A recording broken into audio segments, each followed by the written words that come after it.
Bonjour, ici Clément Koulibaly, j'espère que vous allez bien. La puissance de l'obéissance. La puissance de l'obéissance. Nous allons prendre un texte qui parle du sacrifice d'Isaac dans Genèse chapitre 22.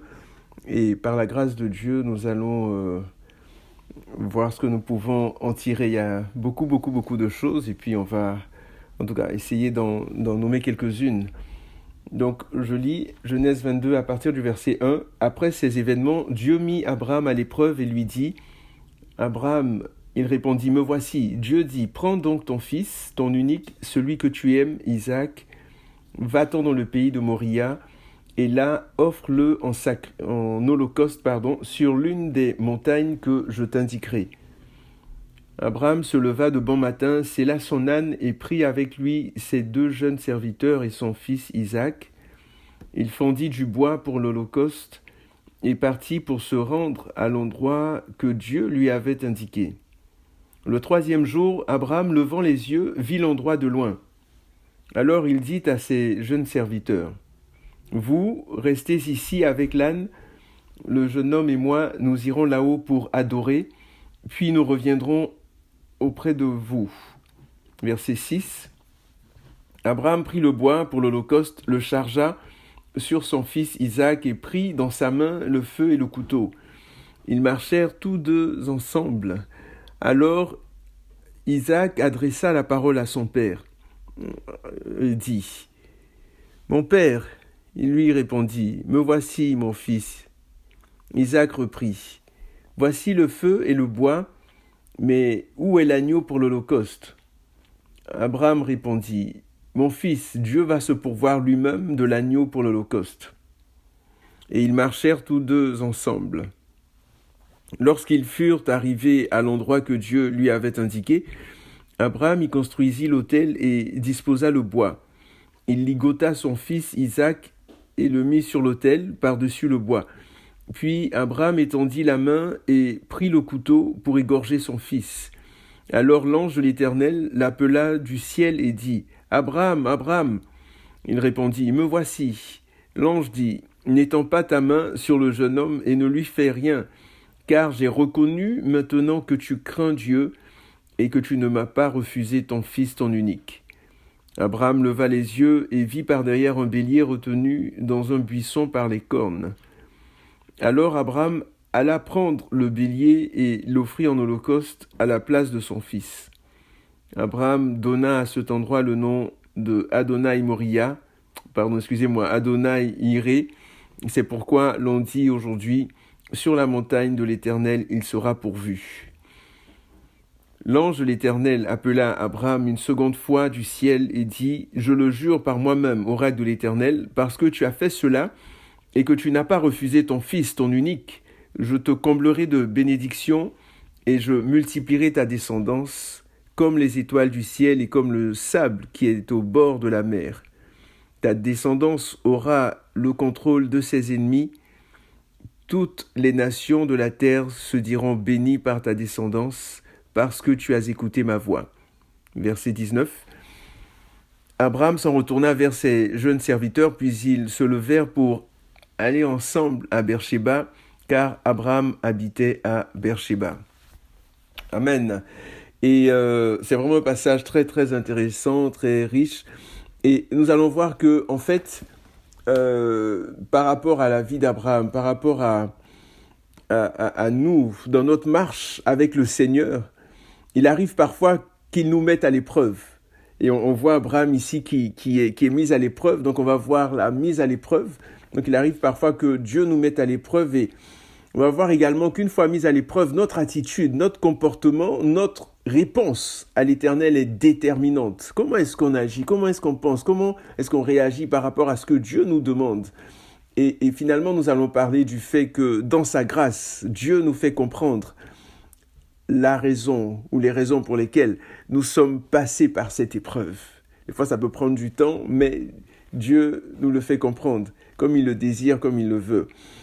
Donc, voyons d'abord le premier point. Donc, dans les 2 premiers versets, donc, on nous dit, après ces événements, Dieu mit Abraham à l'épreuve. Il lui dit, Abraham, il répondit, me voici, prends ton fils, ton unique, celui que tu aimes, Isaac, Donc c'est comme si Dieu est en train d'appuyer, il dit, prends ton fils, ton unique, celui que tu aimes, Isaac, va-t'en dans le pays de Moria et là, offre-le en holocauste sur l'une des montagnes que je t'indiquerai.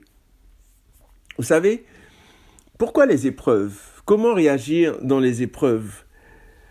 On a Jacques, le frère du Seigneur, qui disait en Jacques 1, verset 2 à 4, il dit « Mes frères et mes sœurs chrétiens, quand vous rencontrez des difficultés de toutes sortes, soyez très heureux.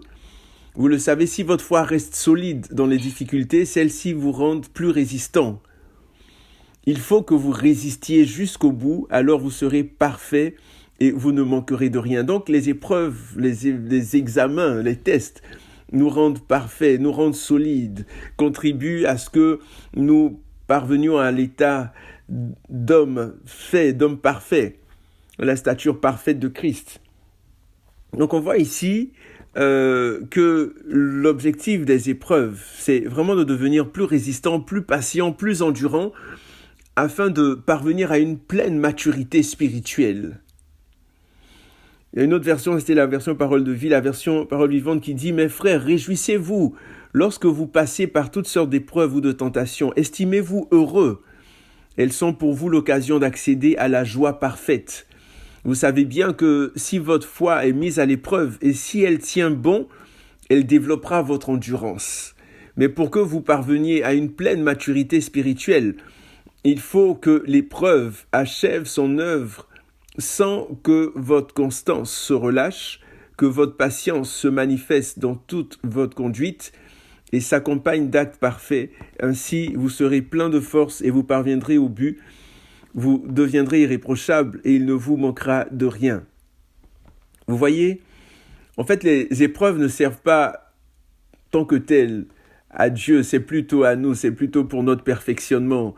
Et nous voyons à plusieurs reprises dans la parole de Dieu que le Seigneur décida de tester ou de tenter différentes personnes. On pense par exemple à l'épreuve, aux épreuves subies par Joseph, le frère le fils de Jacob, qui a été déporté, qui a été jalousé, qui a vécu beaucoup de jalousie de ses frères, et puis qui a été amené en Égypte. C'est tout ce qu'il a pu vivre, tout ce qu'il a pu souffrir en Égypte.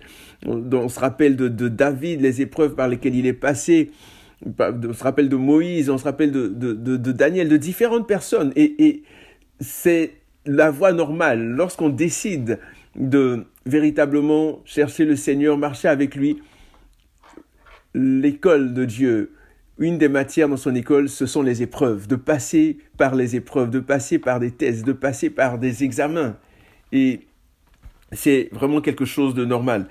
Et lorsque nous voyons cela, le Saint-Esprit, comme je pouvais dire, non seulement il nous donne vraiment de grandir en maturité, d'avancer, c'est pour notre bien et c'est véritablement sa pédagogie, c'est vraiment la pédagogie du Seigneur, du Saint-Esprit. Et à ce moment-là, lorsque nous passons les épreuves, que ce soit au niveau de notre famille, au niveau du travail, au niveau de frères et sœurs chrétiens, au niveau d'amis, de différentes personnes, on passe d'une certaine façon en classe supérieure, on avance et on devient véritablement une source de bénédiction pour différentes personnes. Donc, c'est vraiment ça le but des épreuves. Et vous savez, dans notre texte, ce qu'on a lu, on voit ici que Dieu a demandé à Abraham quelque chose d'assez particulier. Comme je le disais tout à l'heure, c'est comme si Dieu piquait, il tournait le couteau dans la plaie. Il dit, prends ton fils, ton unique, celui que tu aimes, Isaac, va-t'en dans le pays de Moria et là, offre-le en holocauste. Il dit, celui que tu aimes, ton unique.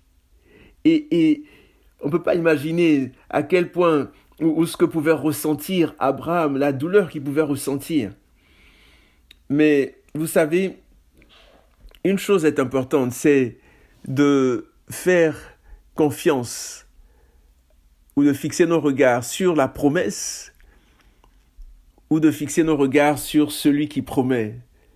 Donc il y a la promesse qui est là, la promesse qu'il avait reçue, que oui, il y aurait une descendance à partir d'Isaac et tout, mais celui qui a fait cette promesse te dit maintenant, donne-le-moi. Et c'est de faire confiance, une confiance totale et aveugle, je pourrais dire. à celui qui fait la promesse. Et une chose qui m'est venue à l'esprit quand je méditais dessus, c'était, mais Isaac n'est pas son unique. Il a eu, quelque temps avant, il a eu Ismaël d'Agar. Et ce qui se passe, c'est que dans la vision de Dieu, dans le plan de Dieu, déjà, si quelqu'un à ce moment-là partait chez Abraham avait déjà chassé, sous l'instigation de son épouse Agar, et il avait chassé, Agar et Ismaël. Et puis ça, on le voit en Genèse 21. Et c'est là que, comment elle s'appelle, Sarah pouvait dire, voilà, Ismaël qui est en train de se moquer de mon fils et tout ça, qui est en train de le provoquer, renvoie cette servante. Voilà, dans Genèse 21, verset 10, elle dit à Abraham, chasse cette servante et son fils, car le fils de cette servante n'héritera pas avec mon fils.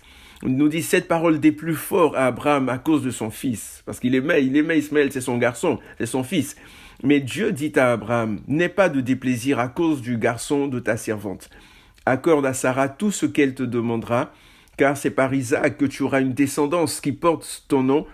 Je ferai aussi une nation du fils de ta servante, car il est ta descendance. Vous voyez, donc, en fait, Abraham passe de détachement en détachement. Et là, il y a déjà eu ce détachement-là. Et aux yeux de Dieu, c'était son fils, son unique, parce que c'est avec lui que Dieu allait faire accomplir la promesse, jusqu'à ce qu'on ait le Seigneur Jésus qui est de la descendance d'Abraham, d'Isaac, etc., pas de la descendance d'Ismaël. Et donc, aux yeux de Dieu, quand Dieu dit, c'est ton unique, prends ton fils, ton unique, et à ce moment-là, si quelqu'un, lorsqu'il avait été chassé, Ismaël, si quelqu'un venait chez Abraham, il allait juste voir Isaac en train de jouer, de s'amuser et tout, il allait penser qu'il a un seul fils, effectivement, mais comme je dis, aux yeux de Dieu, pour la pensée, la logique, la mentalité de Dieu, si je peux m'exprimer ainsi, c'était qu'Isaac était véritablement son fils, son unique. Et non seulement Abraham a dû être détaché de cet enfant qu'il aimait, mais il a dû être détaché aussi de son peuple, quand on le voit en Genèse chapitre 12, lorsque Dieu, au tout début, Genèse 11 et 12, Dieu qui lui disait, quitte ton pays, ta patrie, ta famille, ta nation, etc. Abraham s'est détaché de l'autre. Il y a eu différents détachements. Et lorsqu'on avance avec le Seigneur, il y a des détachements qui se font sans qu'on le désire, mais parce qu'il y a un attachement qui doit être fait avec le Seigneur véritablement. Et c'est difficile, mais il y a des détachements parce qu'on s'attache aux personnes, on s'aime, il y a des liens qui se créent avec des frères et sœurs, des amis, tout ça. Mais on voit ici, petit à petit, les détachements qui se sont faits dans la vie d'Abraham. Quand on prend la vie de David ou de Joseph aussi, c'est un peu la même chose. Et on est amené à passer par ce genre de situation-là également. Et ensuite, Dieu, vous savez, ne demande pas n'importe quoi. Donc, quelque chose qui est précieux, qui nous tient. Dieu ne demande pas n'importe quoi à Abraham. Il dit ton fils, celui que tu aimes tant. Dieu connaît les sentiments d'Abraham pour Isaac. Dieu nous connaît. Mais il ne nous demande pas n'importe quoi, véritablement. Il nous demande notre tout. Il nous demande notre tout. Notre tout. C'est la raison pour laquelle, lorsque David voulait faire un sacrifice à l'Éternel, lorsqu'il fit un recensement en 2 Samuel 24, et ce qu'il n'aurait pas dû faire, mais il a fait, en tout cas poussé par l'ennemi. Donc on a Arvana, le propriétaire, voulait offrir l'aire à David, l'endroit où David allait faire le sacrifice, mais ce dernier a dit, je te l'achèterai en bonne et due forme, pour un prix. Je n'offrirai pas à l'Éternel, mon Dieu, des holocaustes gratuits. Donc des choses qui nous tiennent à cœur, des choses précieuses. Et ce sont ces choses-là qui doivent appartenir au Seigneur, qu'on doit lui donner. Il y a un relâchement qu'on doit faire. Et lorsqu'on le fait, nous allons voir vraiment une joie, une paix, quelque chose qu'on n'imaginait même pas. Soyons encore un peu plus concrets. Ici, quand Dieu demande à Abraham de lui offrir Isaac en holocauste, donc en anglais on parle de burnt offering, et il s'agit d'une offrande brûlante en fait, qui est faite à l'Éternel. Et pour être plus précis, un holocauste, c'est quoi? Un holocauste, pardon, c'est un sacrifice, mais qui est brûlé au complet, parce que il y avait des sacrifices qui n'étaient pas brûlés au complet et pour lesquels les sacrificateurs pouvaient manger des parties. Mais ici, ce mot désigne un sacrifice qui est entièrement consumé. Donc, par opposition à ce qui était mangé en partie par le sacrificateur ou par les fidèles aussi, vous voyez. Et là, aujourd'hui, ça c'est dans la vie d'Abraham, c'est ce qui s'est passé. Mais pour moi aujourd'hui, pour nous aujourd'hui, concrètement, à quoi est-ce que ça peut ressembler, ce genre d'épreuve-là ? Aujourd'hui, Dieu peut nous demander de quitter une belle carrière pour rester à la maison avec ses enfants. Vous voyez, c'est quelque chose que Dieu peut nous demander. On a des rêves, on a une belle carrière, on veut et tout. Mais Dieu dit non, pour une saison ou pour un temps ou pour toujours, peu importe, mais reste à la maison. Reste à la maison, prends soin de tes enfants. Ils ont besoin de toi. Il y a quelque chose que tu vas faire, des choses qui vont se produire à ce moment-là, dans leur vie, dans ta vie et tout. Et on ne sait pas les répercussions. Ça peut être, par exemple, de donner de l'argent ou quelque chose qui nous tient concrètement, quelque chose qui nous tient, une chose à laquelle on tient, mais qu'on donne au Seigneur, qu'on relâche. Et parce que quelque part, ça devient peut-être une idole sans qu'on s'en rende compte. C'est peut-être une chose que le Seigneur peut nous demander, un exemple concret d'obéissance. C'est peut-être une épreuve, c'est de s'éloigner ou même de couper certaines relations, comme je disais tout à l'heure. C'est peut-être de changer de ville, de pays, de lieu de résidence pour recommencer ailleurs, en fait. Et une autre chose que le Seigneur peut-être peut nous demander, c'est d'arrêter nos relations avec un certain partenaire d'affaires, par exemple, ou peut-être de quitter une église, des personnes avec qui nous avons tissé des liens très forts. Donc, il y a différentes choses que le Seigneur peut nous demander, et ça dépend de chacun, ça dépend de là où nous sommes, ça dépend de notre intimité, de notre relation avec le Seigneur. Nous sommes tous différents. Et vous voyez, donc, ici, dans notre marche, comme on l'a vu, avec le Seigneur, il arrive parfois qu'il nous mette à l'épreuve. Il y a des tests, il y a des examens qu'on doit passer. Et ce qui est intéressant, c'est vraiment aussi rapidement par rapport à Moria. Moria, le pays de Moria, c'est au même endroit que Salomon a construit le temple, donc à l'Éternel. C'est au même endroit. Aujourd'hui, Moria est situé à Jérusalem et il semblerait que ce soit au même endroit où le Seigneur a été crucifié. Donc, ce serait à voir et tout, à confirmer, mais c'est au même endroit à peu près au niveau de Jérusalem, donc ce pays de Moria. Donc, tout un symbole. Avançons un petit peu. Ensuite, une fois mise à l'épreuve, notre attitude, notre comportement, notre réponse à l'Éternel est déterminante. Et on voit cela dans les versets 3 à 14. Comment est-ce que Abraham a réagi ? On nous dit, de bon matin, Abraham se leva, il sella son âne et prit avec lui ses 2 jeunes serviteurs et son fils Isaac. Il fondit du bois pour l'Holocauste et partit pour se rendre à l'endroit que Dieu lui avait indiqué. Donc, Abraham lui-même, il n'a pas niaisé, comme on dit au Québec, il n'a pas traîné, il n'a pas traîné de la patte et tout, il s'est levé, il a été prompt dans son obéissance. Ça devait être dur, peut-être qu'il n'a pas dormi cette nuit-là, je ne sais pas, mais de bon matin, il a obéi au Seigneur, il sella son âne et prit avec lui ses 2 jeunes serviteurs et son fils Isaac. Ce n'est pas quelques jours après, il n'a pas pris le temps c'est pas indiqué de discuter avec son épouse. Sarah, qu'est-ce que tu en penses ? Certainement que s'il avait fait, elle aurait refusé, certainement. En tout cas, c'était son unique et tout, elle l'aimait. Et il n'a pas envoyé un SMS à quelqu'un pour dire « Qu'est-ce que tu en penses ? Il faut que je te rencontre. » Il n'a pas passé un coup de fil ou je ne sais pas, il n'a pas consulté. Non. Comme Paul pouvait dire, je n'ai pas consulté la chair ni le sang. Mais il s'est mis tout de suite en marche. Et quelle est notre obéissance ? Comment est-ce que nous réagissons lorsque le Seigneur nous demande quelque chose ? Est-ce que nous passons notre temps à demander des confirmations, des surconfirmations, des reconfirmations, des triconfirmations, etc. Seigneur, confirme. Ou bien est-ce que nous obéissons promptement ? Il est important vraiment d'être familier, de s'habituer à la voix du Seigneur et de savoir quand c'est lui qui nous parle et d'obéir, de ne pas tergiverser. En tant que parents naturels, nous aimons que lorsque nous donnons des ordres à nos enfants, des directives, qu'ils obéissent, que leur obéissance soit prompte. Mais alors, par rapport à Dieu, pourquoi il n'en serait pas ainsi ? Donc, Abraham lui-même s'est levé et il avait ses serviteurs et tout. Mais lui-même, vous vous rendez compte, quelqu'un âgé et tout s'est levé avec la force qu'il avait. Il a scellé lui-même son âne. Il y avait quelque chose de sérieux à faire. Lui-même, il a coupé, il a fendu le bois pour l'Holocauste. Il est parti. Il est parti. Abraham, 2 serviteurs et son fils. Il y aurait toute une symbolique à donner par rapport à ça, mais passons. Le troisième jour, Abraham, levant les yeux, vit l'endroit de loin.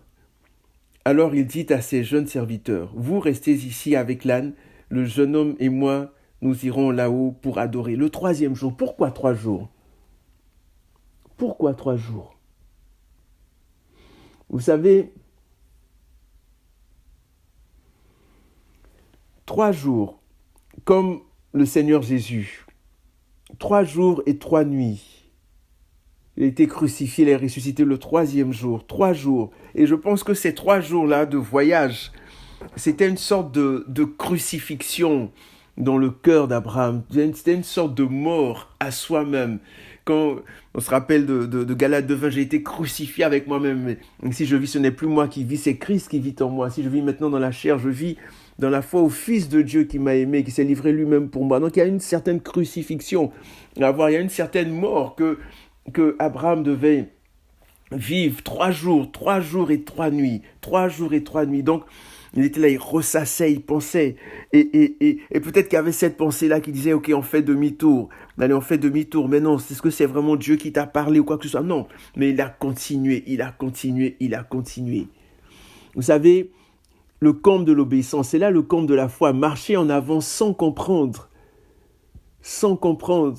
Qu'on se rappelle cette obéissance du Seigneur Jésus à Gethsémani, le comble de la foi, marcher en avant, aller de l'avant sans comprendre forcément. Isaac était le rayon de soleil d'Abraham. Donc 3 jours, 3 personnes, Abraham et 3 personnes, 3 manifestations du Dieu unique. La manifestation de Dieu qui peut se manifester comme le Père, comme le Fils, comme le Saint-Esprit, mais on voit cette démarche-là, cette marche vers la gloire, vers un endroit pour faire quoi? Pour aller adorer. Est-ce qu'il y avait un groupe musical ou quoi, des chants et tout? Non. Ils partaient pour adorer. Donc, le summum de l'adoration qui est l'obéissance totale à Dieu. Une obéissance extraordinaire. Vous voyez, ils partirent pour adorer le Seigneur. Et ce qui se passe est vraiment extraordinaire, est vraiment merveilleux parce que là on voit, ils sont en train de monter et là ils arrivent le 3e jour. Ce qui devait se passer dans le cœur d'Abraham s'est fait et c'est un peu comme lorsque le Seigneur a dit « Ok, c'est bon, levons-nous. Ok, j'ai prié pendant 3 heures je crois. J'ai prié, je suis parti et vous n'avez pas été capable de veiller avec moi les disciples, mais j'ai prié, ok, j'ai eu la conviction, j'ai eu la réponse du Seigneur. On y va, je vais à la croix. Il n'a pas fait demi-tour. Donc, on voit que, en fait, ici, Isaac est une préfiguration du Seigneur Jésus. Isaac est une image de ce que le Seigneur Jésus allait vivre. Et on voit que, vraiment, au niveau de cette préfiguration, on voit que Dieu le Père qui aimait tellement son Fils, comme Abraham qui aimait tellement son Fils, on voit également que les deux, donc on nous dit qu'Isaac s'est laissé lier par son père. Isaac, il devait avoir quoi, 13, 14 ans peut-être, il pouvait s'enfuir, mais non. Il s'est laissé lier par son père. Et on voit que le Seigneur Jésus qui a porté sa croix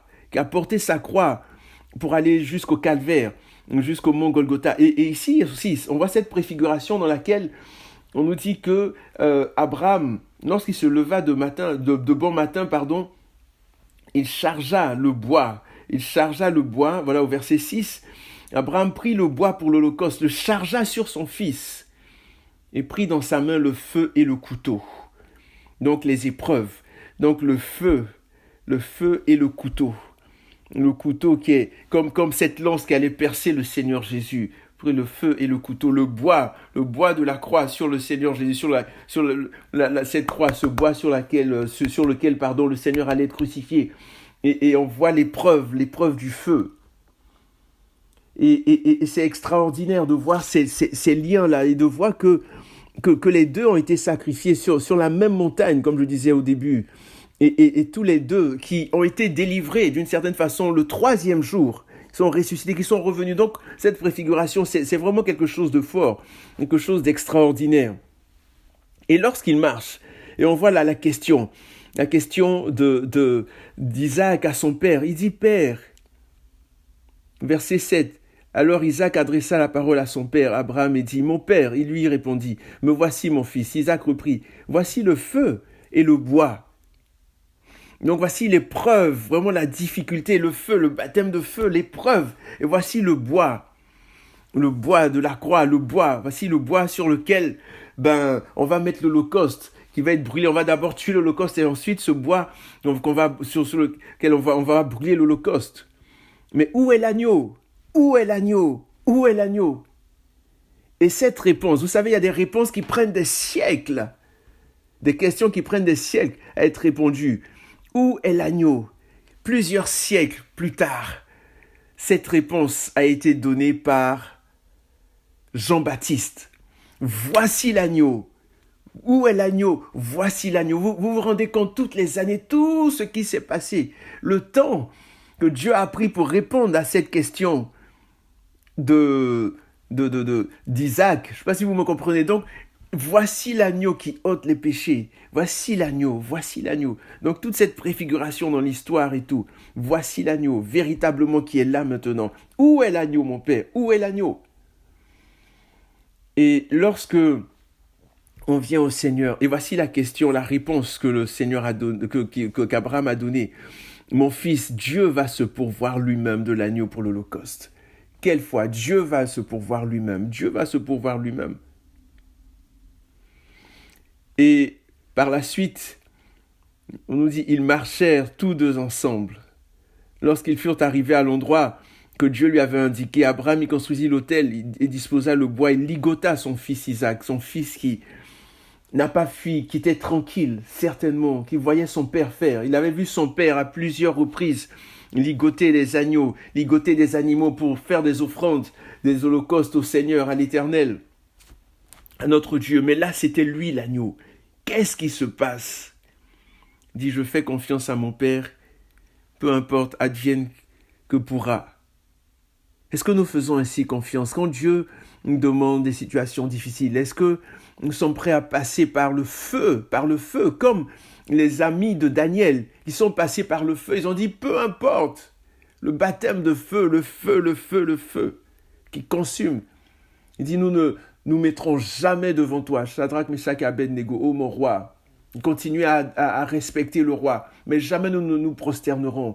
Et j'ouvre une petite parenthèse par rapport aux autorités. Il faut respecter les autorités, à cause des autorités. Mais il n'y a aucune autorité qui est plus grande que Dieu. Dieu est l'autorité suprême. Et les autorités, il y a des autorités démoniaques aussi. Des autorités, nous n'avons pas lutté contre la chair et le sang, mais contre des autorités, contre des principautés. Donc c'est important de discerner. Et donc le feu par lequel nous pouvons passer. Et là on voit qu'est-ce qui a pu pousser Abraham. On a comment dirais-je, une vision de ce que Abraham a pu vivre et ce qu'il a pu penser. Abraham en Hébreux chapitre 11, Hébreux 11 à partir du verset 17. On nous dit, c'est par la foi qu'Abraham, mis à l'épreuve, a offert Isaac. C'est son fils unique qu'il offrait. Lui qui avait reçu les promesses et à qui il avait été dit, c'est par Isaac que tu auras une descendance qui porte ton nom. Il comptait que Dieu est puissant, même pour faire ressusciter d'entre les morts. C'est pourquoi son fils lui fut rendu. Il y a là un symbole. Vous voyez, il comptait que Dieu est puissant, même pour faire ressusciter d'entre les morts. Il n'a jamais cru que Dieu était un menteur. Mais Seigneur, tu as dit que tu allais donner une descendance à travers Isaac, et là tu me dis de te le sacrifier. il comptait que Dieu est puissant. Est-ce que nous comptons que Dieu est puissant comme ça? Est-ce que c'est ce que nous pensons véritablement de Dieu?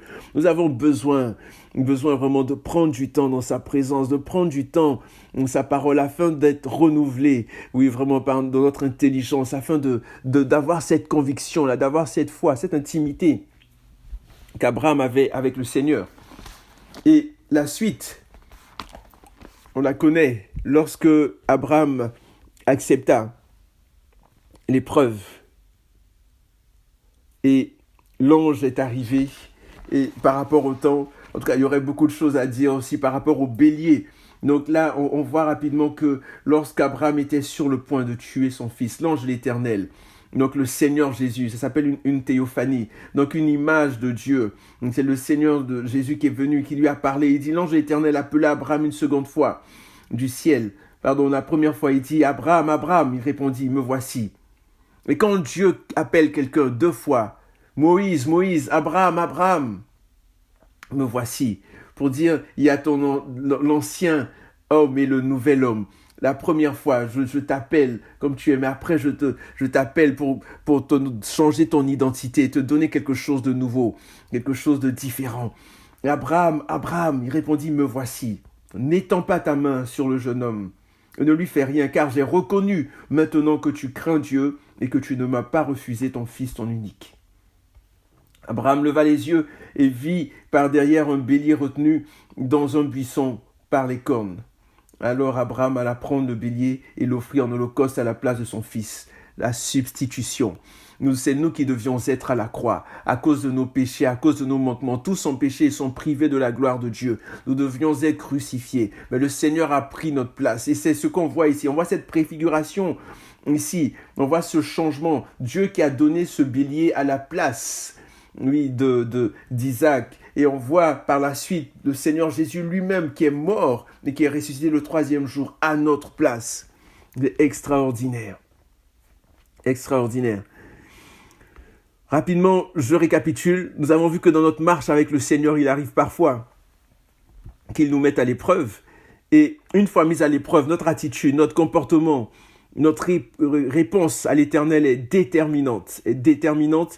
Et finalement, dans sa grâce, Dieu nous fait comprendre la raison pour laquelle nous sommes passés par cette épreuve.